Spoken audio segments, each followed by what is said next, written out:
time. Jesus is salvation.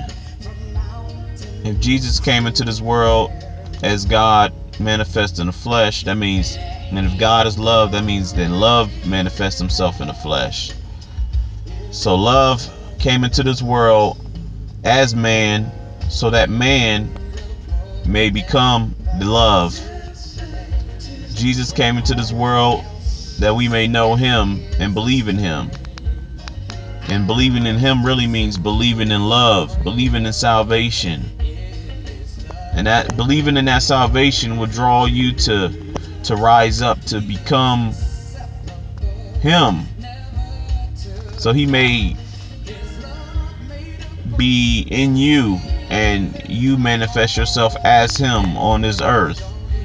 There's no separation between yourself and God. There's no separation between God and yourself. The only separation comes in is when you think in your mind and your thoughts that you're separated from God.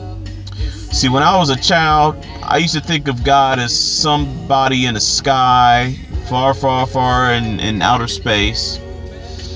And then as I got older, God became closer and closer. I began to understand that first he was someone up in the sky. Then I believed him to be someone who was accessed only through Jesus. And Jesus was just a door that you walked through to get to God. And God was just still this big mystical being, this thing you just couldn't imagine and see. But when I got older, I realized that Jesus was actually within. That Jesus was God, but not only that he is God, but that he actually dwells in us. But he only dwells in us if we believe that. And when I say Jesus dwells in us, I'm saying love dwells in us. Salvation dwells in us. And out of salvation comes the fruits of the Spirit, which is love, peace, kindness, temperance, patience, long suffering.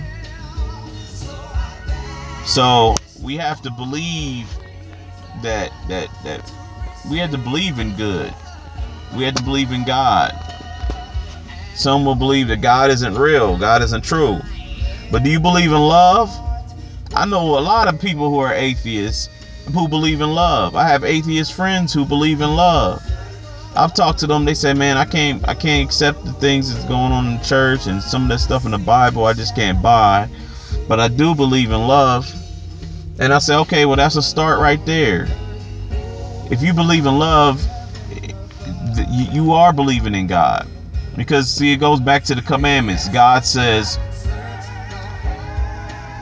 love the Lord your God with all your heart and love thy neighbor as thyself. Love your neighbor as yourself.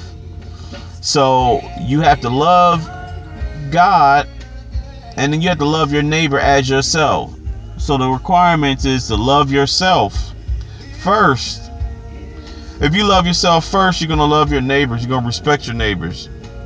Because you're not going to disrespect yourself. You're not going to harm yourself. You're going to do what's best for yourself. And then you're going to love others accordingly. And doing that is loving God. Loving God is loving your neighbor. Loving your neighbor is loving God. So the only way we can really manifest what God wants us to do in terms of loving one another, in terms of loving God, is to love ourselves and then love others accordingly.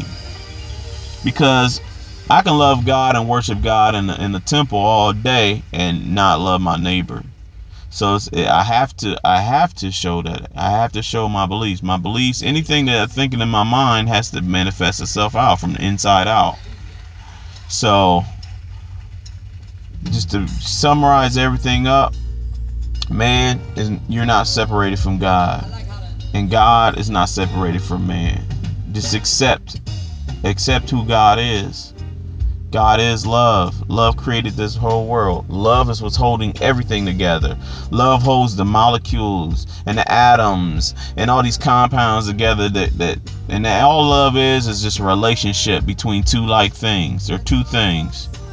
So your relationship with God is what's going to keep you alive, not only for now, but for all eternity.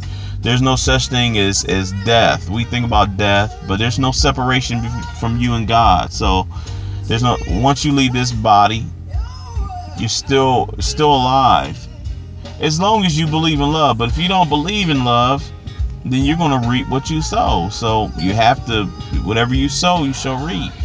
But just so you know, God has sown good seeds of faith in every man. Every man has a measure of faith. So all you have to do is accept that and believe it. And that's all I have to say.